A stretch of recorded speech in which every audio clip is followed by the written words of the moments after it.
So the issue the UK government has at the moment is there hasn't been much investment in the energy infrastructure for several decades. So they needed to put in place a program where they could encourage people to invest some of the really big sums of money that are needed, whether that's offshore wind or new nuclear power station or wind farms onshore. So that's why we've got this sort of rather unusual situation at the moment where the government is offering these fixed price deals that says, you know, we will guarantee a certain price for a very long time so that you have a certainty and can invest here in the UK.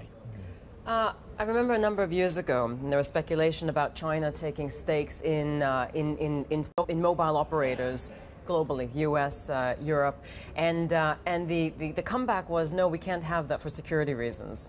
And I'm quite surprised that now it seems that you know, a lot of the thinking has changed just over the course of a couple of years, where we're now inviting China in to take more than 33% stake in UK energy, essentially. I mean, has there been a change of the way we view China and doing deals with China? Well, I think it's quite exciting. You look at the deals across the board. So you've got deals in the financial sector, trading of the renminbi here in London. I work at a university where we have a lot of really great Chinese students who study with us. I'm off teaching in Shanghai next month. So I think you do see a change where China is now moving on from its sort of going out policy into a more collaborative policy with countries around the world.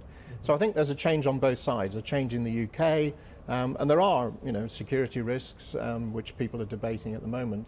But I think it's also a change in both the UK's attitude to working with China and China's attitude to working with other countries. Do you think this also has to do with the potential for the UK leaving the EU? I mean, that we're trying to find trade deals elsewhere or beef up large deals elsewhere? I don't think one can read a lot into this deal in terms of the EU relationship. Obviously, there's a French company leading the current project, and the really interesting question is, would this lead to China's building nuclear power stations of their own design here in the UK, not for the current one, but down the line? But even the current one is also majority owned and led by EDF, a French company, with now, we think, a third of financing from China. So is our own industry, our own technology massively behind? Are we reliant on foreign investment, wherever it comes from, for our energy dependency in the future?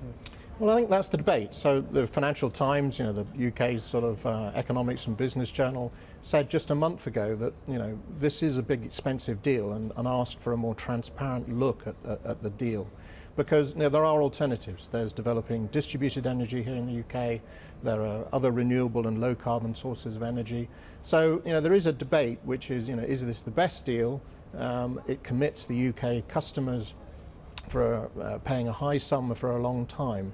So, you know, there's a very active debate as to sort of what energy we need in the future, what the right mix is, how does that involve companies from both France and China. And this is going to be a sort of a landmark in that process, but I think the comments are it's quite an expensive landmark.